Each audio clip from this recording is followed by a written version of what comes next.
Hello বিয়ান, সবাই কেমন আছেন? আশা করি অনেক বেশি ভালো আছেন। সো ভিউয়ার্স, অনেকদিন পর যাচ্ছি আমাদের চাঁদপুরের উদ্দেশ্যে। তো অনেকদিন হলো চাঁদপুরেও যাওয়া হয়নি, তো ভাবলাম তাহলে চাঁদপুর থেকে ঘুরে আসি। তো আজকে আমি লঞ্চে করে যাচ্ছি চাঁদপুরে। সো আমি এখন যে লঞ্চে আছি, এই লঞ্চের নাম হলো ঈগল 3।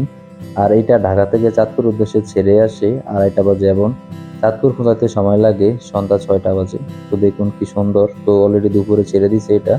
তো এখন আমরা সাইডে সুন্দর ভিউ দেখতে দেখতে আমরা যাচ্ছি আমাদের প্রিয় শহরের উদ্দেশ্যে। চাঁদপুর, ভোলা, পটুয়াখালী, বরিশাল এই কয়েকটা জেলার মানুষ খুব এনজয় করে, কারণ তারা সবসময় ভ্রমণ লঞ্চেই করে। আর লঞ্চে করতে অনেক ভালো লাগে। আমরা পারলে কিন্তু বাসও যেতে পারি, বাট আমাদের কাছে লঞ্চে যেতে বেশি কমফোর্টেবল লাগে, যার কারণে আমরা লঞ্চে বেশি ভ্রমণ করি। তো দেখুন, আমাদের লঞ্চে ভ্রমণের একটি কারণ যে আমরা সুন্দর ভিউ দেখতে পারি। সাইডে যে ভিউ দেখুন, আমরা অলরেডি চলে আসছি এখন পদ্মা নদীতে।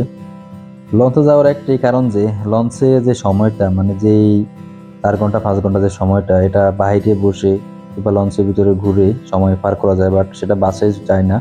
তো যার কারণে আমরা এই কয়েকটা জেলার মানুষ বেশিরভাগ লঞ্চেই ঘুরতে ভালোবাসি, লঞ্চে ভ্রমণ করতে ভালোবাসি, যার কারণে আমরা সবসময় লঞ্চেই ভ্রমণ করি। তো আমি এখন আছি পদ্মা নদীতে। তো দেখুন, পরন্ত বিকেল, তো যার কারণে সূর্য অস্ত যাইতেছে।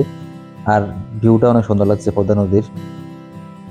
আর এখন হলো বসন্তের সময়, যার কারণে বাতাস অনেক সুন্দর সুন্দর বাতাস লাগতেছে গায়ে। তো দেখুন কি সুন্দর ভালো লাগতেছে, একেবারেই সূর্য অস্ত যাওয়ার শেষ মুহূর্ত। এবং কি পদ্মা নদীর যে সুন্দর ভিউটা অনেক ভালো লাগতেছে আমার কাছে। আর বুড়িগঙ্গার যে কতক্ষণ ময়লা পানি, অনেক দুর্গন্ধ হয় বুড়িগঙ্গার ময়লা পানি। তো শীতকালে সময় বুড়িগঙ্গার পানি অনেক কম থাকে, যার কারণে ময়লার গন্ধ একটু বেশি থাকে। যার কারণে এই বুড়িগঙ্গার এই নদীর এই জায়গাটা যারা লঞ্চে ভ্রমণ করে একটু কষ্ট হয়, নাকে দিয়ে অনেক দুর্গন্ধ লাগে, অনেক খারাপ লাগে সবার কাছেই। আর যখন পদ্মা নদীতে চলে আসে তখন আবার সুন্দর ভালো লাগে।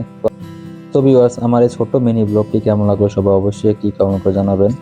আর লাইক করতে অবশ্যই ভুলবেন না। আর এরকম ভিডিও পেতে হলে সবাই অবশ্যই আমার এই চ্যানেলটি সাবস্ক্রাইব করে ভালো থাকবেন। ধন্যবাদ সবাইকে। ভালো থাকবেন, সুস্থ থাকবেন। আসসালামু আলাইকুম, বাই বাই, টাটা।